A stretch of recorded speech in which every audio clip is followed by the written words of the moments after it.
although they barely looked alike to her.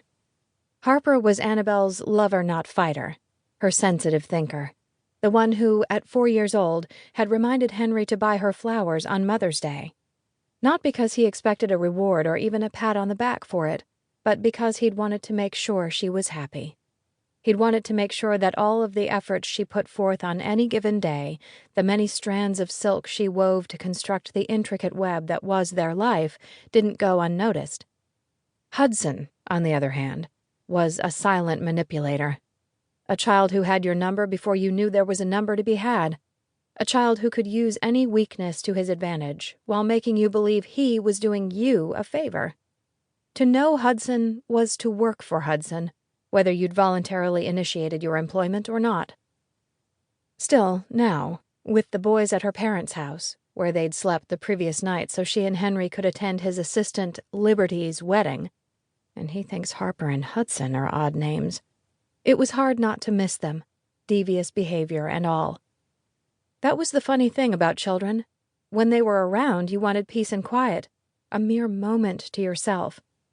You felt absolutely desperate to go more than 3 minutes without hearing the word "Mom" echoing throughout the house. To go to the bathroom, or, if luck was really on your side, to take an uninterrupted shower. Yet, when they were absent, no matter how infrequently that happened, it felt as though someone had amputated your limb and left a stinging open wound in its place, and you craved them like a cold beer on a blistering summer day. Annabel brushed her teeth and splashed tepid water on her face before patting it dry and massaging a thick white cream around her eyes. "Deflates the puffiness," read the bottle, a promise she trusted it would live up to. After all, no one wants to look like she's squinting until mid-afternoon. She pulled her robe off the hook by the shower, slid her arms into the sleeves, wrapped it around her body, and cinched it at her waist. Her waist, which was no longer as cinchable as it used to be.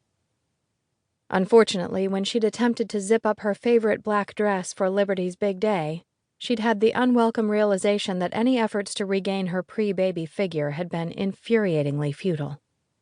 She'd danced. She'd jiggled. She'd even tried Vaseline, a tip she'd read in one of the women's magazines in her dentist's office.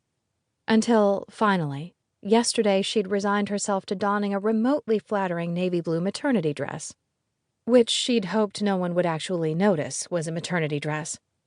Unfortunately, Gary Blank's wife, who was in fact pregnant, had been wearing a strikingly similar one in a lighter shade of blue. Even more depressing was the fact that she'd carried it off far better than Annabel had. Minutes later, she found herself downstairs in the kitchen, prepping the kids' backpacks for school the following day, making their lunches, loading and running the dishwasher, finishing a basket of laundry, ordering the week's groceries online, and emptying the garbage cans, which she'd reminded Henry to take care of before going to bed. Again, no such luck. As the clock struck 9, her groggy husband finally made his way downstairs, rubbing his eyes with his fists, then stretching his arms above his head before emancipating an onerous moan.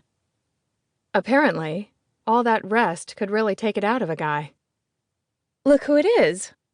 He'd barely come to life, and already she was anxious for him to pitch in. "Did you make the bed?" "Seriously, let's get to the point." "Nope," he called from the family room, where she found him reclining on the couch with the television remote already in hand. "Do you really need a rest after 8 hours of sleep?" Hands on hips. Hello? Do you see that? Hands on hips. Men could be exasperatingly oblivious. "The race is on." "What race?" "NASCAR. It's just another 45 minutes. Relax." There it was. The state of being that purportedly held the key to her infinite happiness. Relaxation. Except how exactly was she supposed to kick up her feet and chill out when there were still 3 more loads of laundry to be done? Not to mention dinner to queue up for that evening, for them and the boys, because God forbid everyone in the house should eat the same thing. Actually, it would be remarkable if even 2 people ate the same thing. Harper subsisted solely on a diet of peanut butter and jelly, fruit, and spaghetti with no sauce, while Hudson, who was allergic to peanut butter, preferred chicken, apples, and carrots at every